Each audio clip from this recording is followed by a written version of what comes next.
Hi folks, this is Walter Whistles from the Tech Office at Pinckney Community Schools. I'm here today to show you how to quickly and effectively register for this upcoming school year so that your kids are ready to go on day one.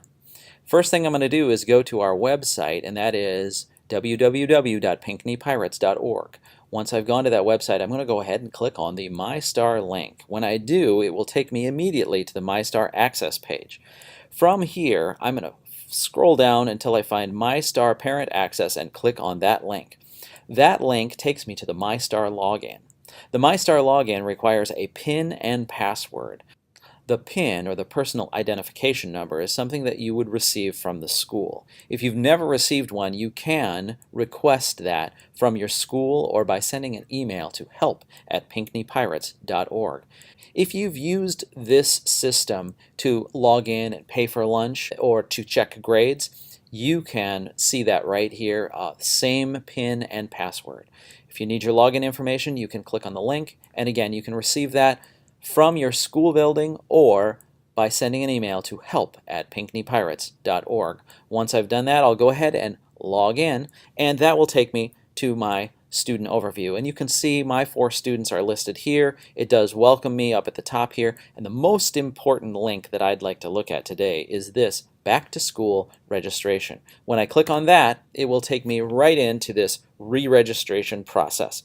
The registration and verification process is listed right here on this page, and all of the steps are listed right away. So the first thing I'm going to do is make sure that my contact information is correct by going to the demographics section, and then I'll go ahead and check for each one of my students, as you can see listed down below. For each one, I'll click on the Verify Update Registration Now button and go through the process.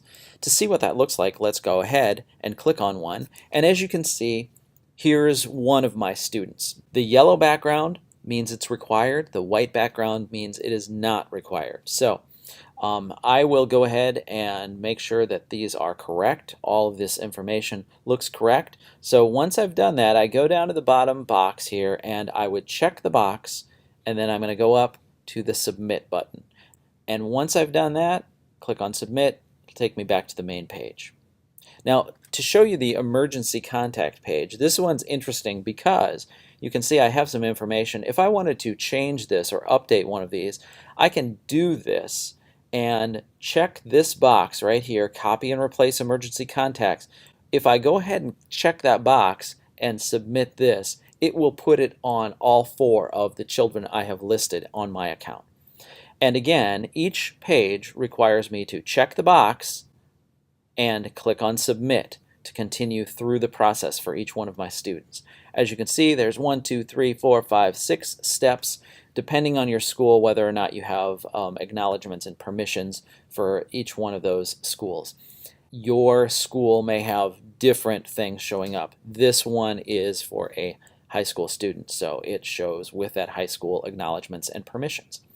Once I've finished that and finished each one of the sections, it will take me back to the overview page, and on this overview page you'll notice each one of these says the registration section is complete. It tells me when I completed that and who completed it, so if there's more than one parent in the house who has access to this, you can know who took care of the registration, and perhaps that's the person who doesn't have to make dinner that night.